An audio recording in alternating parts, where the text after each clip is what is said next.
people. So the implementation of this is not only zero carbon, but saves the government economies billions that is lost through loss of goods, so property, life, whatever. So the solution is such a huge ripple effect. And I think another visionary thing is that working with Auntie Yasmeen over the last 8 years or so, I've discovered that actually you cannot solve the problems of marginalized communities from a boardroom. You need to be in the marginalized community to discover the needs there. And working with Auntie Yasmeen, living in Makli and experiencing what the people experience there was an eye-opening experience of realizing that we sometimes impose help on our terms and conditions, whereas we should be asking the communities, okay, what help do you need and how can we help you on your terms, because they have a wealth, as you can see from Champa decorating the chula and Dani and her skills with all the carving work. They have a wealth of knowledge, skill that we should be tapping into and saying, okay, how can we support you to do what you do best and develop your own life? And so it's very visionary what Heritage Foundation has accomplished. It took it away from the boardroom into the village and tapped into the resources that were available there, which I think is a very big way to go towards saving the planet. We assume that the people in marginalized areas are actually just in survival mode and they don't care about the environment.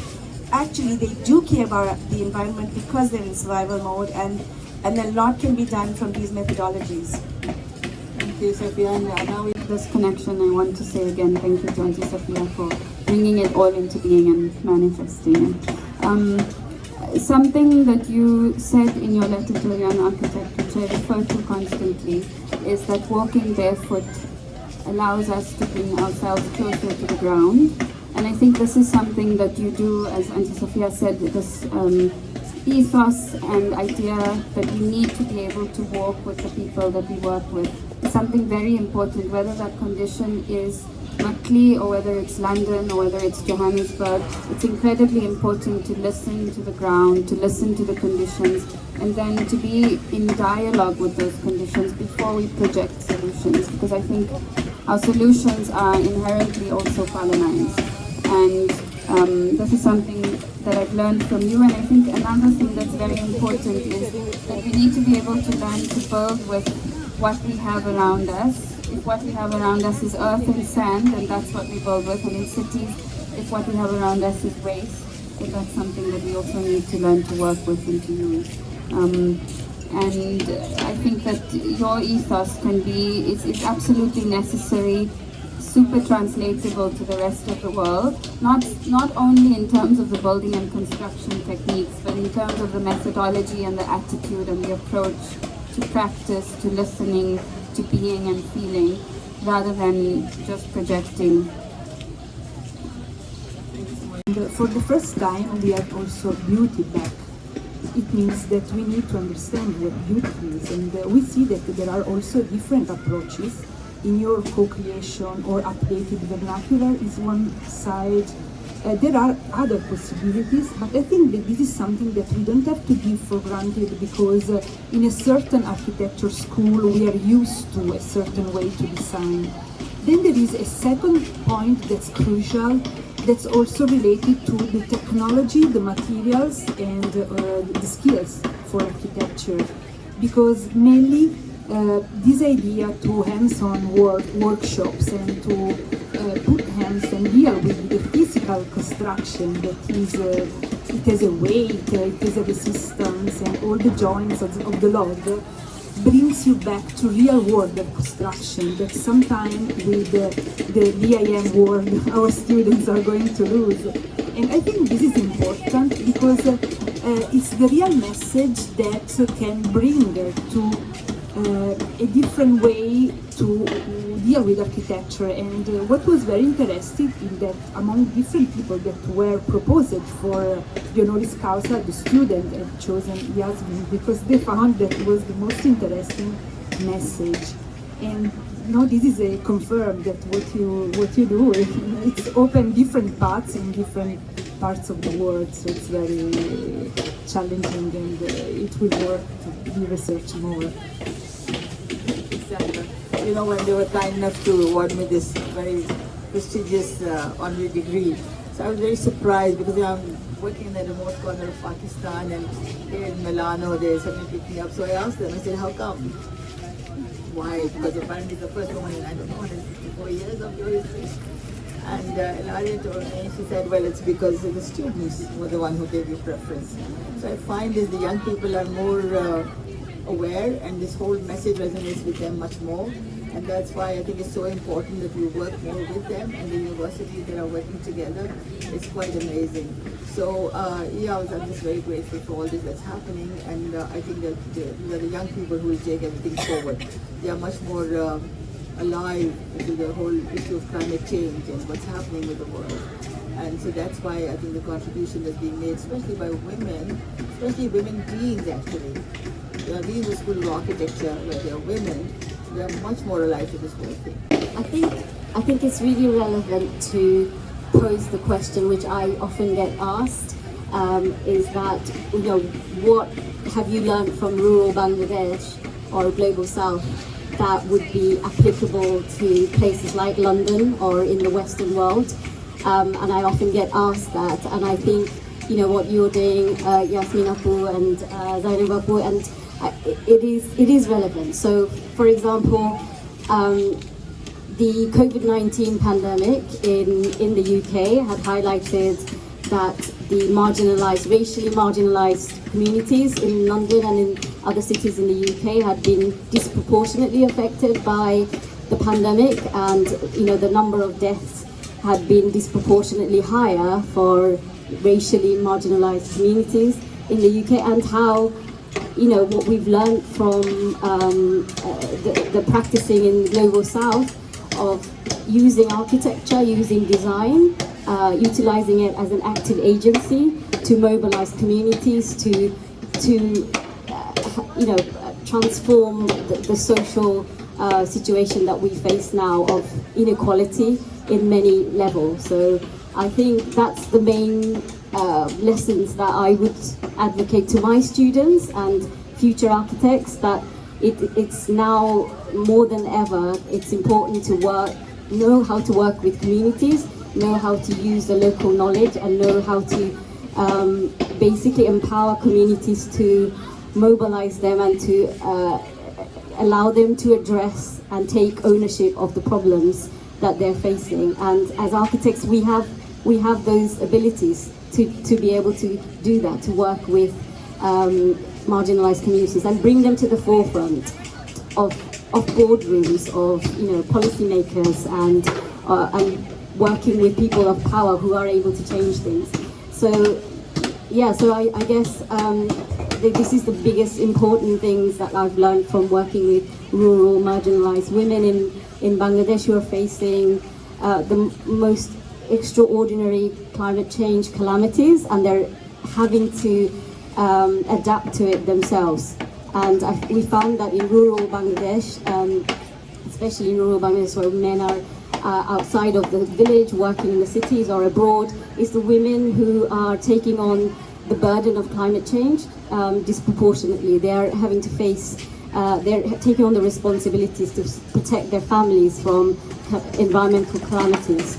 So it's up to the next generation of teachers of architecture and students of architecture to learn how to work with communities and to engage with them, and not, like Sumayya had mentioned, not to project your own, you know, agenda. It's working collaboratively to address those issues.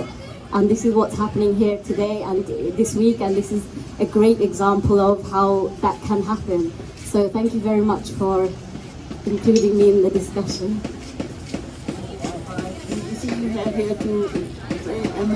Thank you, Yasmeen Apa. Dhaka. I come from Dhaka. Bangladesh is a land of 160 million people. Dhaka has 20 million people, and 40% of those are living in the slums, and 50% of that 40% are women, and slum people are climate refugees. And so our students, Black university students, went to the slum, the largest slum next to our university, next to the elitist place of Dhaka, Gulshan. and they are the service people. So they went there, they talked to the women, what do you want? We want a place for gathering, chatting, learning, sewing, adult education, legal aid, meetings. So they went to the communities, worked with them, found out their demands, and then provided this structure for them. So for other 7 places in Bangladesh, the students have gone to the marginalized communities and talked to them and found out the needs, and then provided, and according to the climate and local materials, also provided this famous Yasmeen Lari log, octagreen building for them. In Chittagong, they have gone to a Bihari camp, the forgotten refugees. Pakistan won't take them, India won't take them, they will not be Bangladeshis. They went there, darkest of the houses, no light, no daylight, no electricity, no ventilation. It's such a sad situation. So they couldn't build the octagon house. They built 7 washrooms and 1 kitchen for 96-year-old lady. And then in Sylhet, they went to the tribal place, Laleng community. They live in the hillside, very poor, and they talked to them and provided for them. In Chinaida, one of the poorest villages, they went and found out. So the point I'm trying to make is that all the students, they at their impressionable age, with their soft mind, sensitivity, they went to the communities, marginalized communities, talked to them and worked with them. And it brought tears in our eyes. I mean, they're doing a wonderful job. They'll continue to do that. And now, as Yasmin Appa said, it's a one of the most flood-prone area of the world, Bangladesh. And the flood has started, and now we have somehow convinced Ministry of Disaster Management to adopt Yasmeen Lari octagreen. Just try out, and they will make 9 houses to see how it fares in the flood. And I'm sure it will be successful. It's tested. So wish us luck. Wish our students luck. And future is with the young students and young artists, as Yasmin said. Thank you all for listening, and thank you all for giving us the opportunity. British Council, INTBA, and all of you. Thank you. This is a very big factor actually, because sometimes people are compromised when they don't have the technological know-how. So we facilitate, and I know in other parts of the world they do similar things or in a different way. But we facilitate like setting up computer labs at underprivileged schools where they don't have these facilities, and facilitate free upskilling of people in computer technology. But I think we also have to review our thinking of what technology is. Technology isn't only electronics and computers and what have you. When we make people appreciate that their own skill is a type of technology, it requires technical skill. And engineering isn't always the way we see it from a university perspective, but that there's engineering happening in the village already. Then we learn to marry the two. So you enhance their appreciation of their own technology, which doesn't always require electricity or electronics, and you enhance their appreciation of their own methodologies of doing things, and then merge the two and offer opportunities for what you're saying, which is very valuable and vital in today's time, because it creates a communication bridge, and that's the main thing, whether it's photographs or social networking, whatever, so that we can share information. So I think a slight review, from my perspective, a slight review of how we view technologies made it easier for me to appreciate other people's technology and what I thought was technology, and then it was easier to meet people where they are and then show them what we had to offer.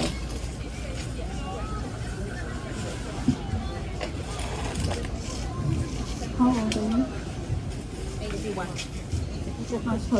So, Auntie Yasmeen is 81, and a big part of her project that I think doesn't get talked about enough is really the capacitation of women and the integration between climate justice and social justice.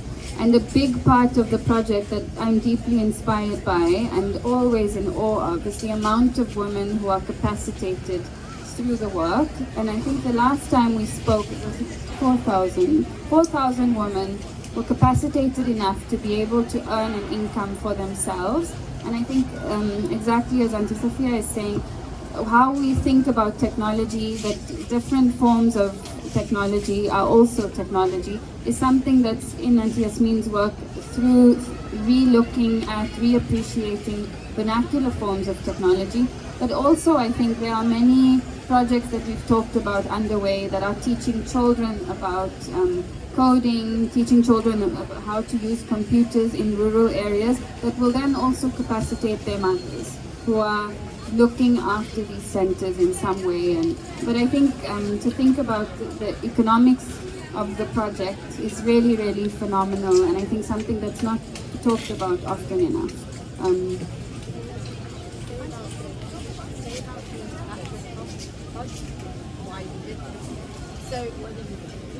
Well, I'll do it with Yasmeen, but funnily the way this project started was because Yasmeen had a number of YouTube tutorials. She was like, how can I get this message, and how can I get even laymen's in villages to use their smartphone and build this house and the chula and the toilet. So she's made a number of them from zero carbon. And actually we were like, okay, Yasmeen, together, all of us, and it was a co-design program with everyone, how test them, pilot them through technology. So actually the students were chosen through a competition as well, where they used her drawings and the YouTubes to see if they could build the log house themselves. And they improved the resources, they put workshops in, they put more trainings in. And this is a constant thing that's happening here, where it was a great question, because that is actually how this started, right? We were like, pilot them, because you don't know if they'll work. But you should speak to that, Yasmeen, because I think it's incredible. I think what Parvinder is saying is absolutely right. I mean, technology should be used, but very selectively, as Safeeyah has also said. And we need it, and we can train everybody to use certain methodologies to learn. I feel it's to be more used for empowering people and giving them the knowledge as to how they can get the maximum benefit out of it. And as Sumayya said, it's very important for us to see where we use methodologies that are old and local wisdom that are there, to see how we can build upon that. So whatever you see in my work is not mine. I've drawn parallels from history, from monuments, historical monuments, from vernacular heritage, and all kinds of things. But I think it's all there, which is very useful today in the context of climate change. Another thing I'd like to just to comment on your comment, which is to say that I think it's a fallacy to think that if you want to improve the lives of the poor, then they must do things that will be popular in the West or in the global North. I don't think that's true.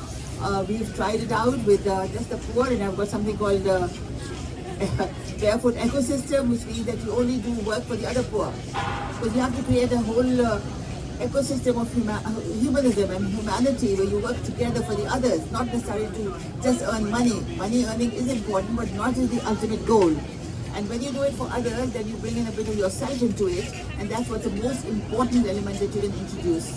So I would like my crafts to be done for the poor rather than for the rich, because that means it spreads. And I give you very quick examples of work in Makli, where we learned the art of Kashi, which is the glazed tiles, and of terracotta, by conserving a historic monument of 16th century, a 16th century monument. Now we developed this expertise together, and then I translated that into simpler ways of doing it for the village women. And the women who started doing it began to earn instead of 3,000, 5 times that at least within a few months. That's what we need to do, is to have these techniques and all the crafts things that we have available, and as Asma can spearhead it in Pakistan, that you take those and do it for other people, other poor people. They have a right to also enjoy all that. It's not only the rich countries and the elite of our countries to use it. So I think we have to change it. There has to be a paradigm shift in how we think as to how we help the poor. So let's not do it from our point of view, let's do it from what creates a better world to live in, basically. Yeah, thank you, Yasmeen. I totally agree. I mean, just to add to that, we found that actually it's the indigenous knowledge of the local women, and that is so relevant to addressing climate change, because they're the ones who've been addressing it, they're facing it, they're at the forefront of climate change, and they're the one who are building against it. You know, they're engineering methods that is combating climate change. So for me to go from London, be educated in London, and impose my thinking of what I think is technologically advanced and engineeringly advanced is not correct for the methods that should be used in that indigenous way of building and in that environment. So what I'm trying to say is that actually, in terms of technology, I've learned so much more from how to build in that climate, in extreme weather conditions, from the women who are using the local crafts and local methods of building, who know about the local materials and how it behaves, how mud behaves in a flooding conditions or in a cyclone conditions. So yeah, I agree. I think we have to kind of change in the way we think about what is technologically advanced in the West is relevant for climate change right now, because it isn't actually, and it's not working. The system isn't working for the most vulnerable and the most marginalized. Actually, I agree with all of you, and it's a big problem, and we are realizing, and the whole world has to realize. And it's not only the global South has to pay for it, but the whole world has to be awakened to the call of all of us, and take actions. Thank you. Did you teach them, and were there any challenges, and how did you overcome those challenges? I can answer that one. That's a very good question, and I've always come up against the men in the village in Bangladesh saying, you know, you've come from London, and is that what you want to build with, mud and bamboo? But we realized soon the community meeting and engagement were very much dominated by the men, and the voices of the women were silenced or absent. So it's finding ways to bring the skills of the women to the forefront, enabled us to empower the women, but very subtle way. So you're not offending the men, but we kind of enhanced, we demonstrated the skills and all the talent that's already available in the village, and that was the women building with mud. So when we go to the village and say we want to build with the mud, it's the men who says it's for women. This job is not for us, it's for the women. So that's how we empowered the quiet voices of the community, and they become the ones who demonstrate how to use local crafts, which is dying out at the moment, unfortunately, because people just want to live like the Western way of building, like Pakka Ghar, which is a building with bricks and concrete, because that's what I guess that's the colonial thinking that we have embedded in our way of what represents a good architecture, because it's the way the West build it. So yeah, I don't know if that answered the question. But. Thank you. In terms of Bangladesh, I am more positive, and it has been a sign of progress for women. Women's empowerment, they have advanced a lot because of BRAC and other NGOs, not just BRAC, other NGOs. What they have done is great work. And so it is a positive scene, and it is progressing very well in terms of women's empowerment. And so, good luck. And I don't think there is a big problem. Sometimes we face it, but women are, we have the Prime Minister is woman, and the Supreme Court justices, there are 5 or 6 women, and the Chief Whip of the Parliament is woman, and there are many examples. So there are many ministers, and it's a good thing. And the salary structure is similar. I worked in US. I got $2,000 less than men. Even now, architects in US, they get 86% of what the men get. But in Bangladesh, it's all equal, everywhere. Same. So it's a very good scenario. Thank you.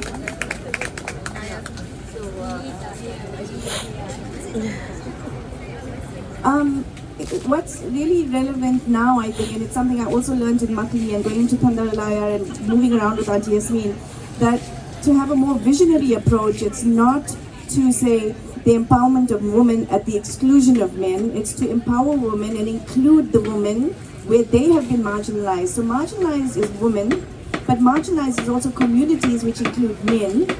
And I want you to imagine if you wore 2 left shoes, okay, or if you wore 2 right shoes, or if you wore 1 left shoe and no right shoe, or the opposite, you just left 1 shoe out. Now, working in communities, men and women are like the left and right shoe. You need both not to wobble and fall. And where it was unstable before, we've started to include the woman factor, but now we can't exclude the men, otherwise you still create a wobble. So empowering women means empowering men into a new psyche. So the men's psyche has to be empowered so that, and when you look at Champa, she had so much collaboration with Kanji, her husband. And when we're looking at how the students were working, Naeem was a male factor there supporting them to teach them. And it works in parallel. So every time we think that we can empower women at the exclusion of men, I'd like you to try and walk with 1 shoe on and 1 shoe off and figure out how that works. They couldn't do anything, nobody asked them what they wanted, but I was able to do it because I was a woman. So I had great advantage, nobody realizes that. And that I went in there and I would say to them, okay, now what is it that you're good at? And I'm always interested in craft because that's the starting point for everything that we do. And we found there were women who were doing bead craft, but there's art for sitting there who really supported from Nokia she was at the time, who supported all our effort in the earthquake area. And we started off with women, if you remember Artfa. And there was this amazing beads work that was done. And that began to sell, and men, their husbands and brothers started to sell them, and they started all make money. So the men found a role for themselves. In Pakistan, they always say if you do it with women, men will get upset, and that, but nothing happened because everybody, as Satya says, they became equal partners. And the same is true in every village I've gone. I've worked through women every time, and I've always had success. Now, you must remember, whether it's a house, whether it's a chula, whether it's a toilet, this is what provides women with dignity. And they need it. They are the ones who run with this. They are the ones who are popularizing it. If 70 or 80,000 stoves have been built, it's not because of their men. Of course the men are with them. But it's the women who've gone ahead and done it. It's the women who need it. They're the ones who learn it. So we must understand women have great power. Whether, male-dominated societies want it or not. But the more we empower women, work with women, we give them the tools that they need. What they need is just encouragement and telling them how they can use their skills. That's all. They're perfectly competent. Once you do that, you made it.